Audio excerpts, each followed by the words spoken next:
Hi hello ನಮಸ್ತೆ, welcome back to my channel. ಹೇಗಿದ್ದೀರಾ ಎಲ್ಲರೂ? ನೀವೆಲ್ಲರೂ ಚೆನ್ನಾಗಿದ್ದೀರಾ ಅಂತ ಭಾವಿಸ್ತಾ ನಾವು ಕೂಡ ತುಂಬ ಚೆನ್ನಾಗಿದ್ದೀವಿ. ಇವತ್ತಿನ ವಿಡಿಯೋ ಬೆಂಡೆಕಾಯಿ ಚಟ್ನಿ ರೆಸಿಪಿ. ಮೊದಲಿಗೆ ಇಂಗ್ರೀಡಿಯೆಂಟ್ಸ್ ನೋಡ್ಕೊಂಡು ಬಿಡೋಣ. ಹಸಿಮೆಣಸಿನ್ಕಾಯಿ, ಬೆಂಡೆಕಾಯಿ ಚೆನ್ನಾಗಿ ಕ್ಲೀನ್ ಮಾಡಿಕೊಂಡು ಹುರಿದಿಟ್ಕೊಂಡಿದ್ದೀನಿ. ಕರಿಬೇವು, ಜೀರಿಗೆ, ಚಿಟಿಕೆ ಉಪ್ಪು, ಕೊತ್ತಂಬರಿ ಸೊಪ್ಪು ಇದ್ದರೆ ಹಾಕ್ಕೊಳ್ಳಿ. ನಂತರ ಬೆಳ್ಳುಳ್ಳಿ. ಇದಿಷ್ಟನ್ನು ಮಿಕ್ಸರ್ ಜಾರಿಗೆ ಹಾಕ್ಕೊಂಡು ನೀರು ಹಾಕ್ದಲೆ 5 ಸೆಕೆಂಡ್ಸ್ ರುಬ್ಕೊಂಡ್ರೆ ಸಾಕು. ಒಂದೇ ಸತಿ ಟರ್ ಅನಿಸಿ ತೆಗೆದ್ರೆ ಖಾರವಾದಂಥ ಬೆಂಡೆಕಾಯಿ ಚಟ್ನಿ ರೆಡಿ.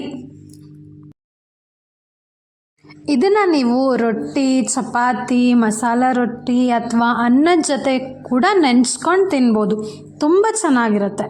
ನೀವು ಟ್ರೈ ಮಾಡಿ ಹೇಗಿತ್ತು ಅಂತ ಕಮೆಂಟ್ ಬಾಕ್ಸಲ್ಲಿ ತಿಳಿಸಿ. ನಮ್ಮನೇಲಿ ಇದನ್ನು ರೊಟ್ಟಿ ಜೊತೆ ತಿನ್ನೋಕ್ಕೆ ತುಂಬ ಇಷ್ಟಪಡ್ತೀವಿ.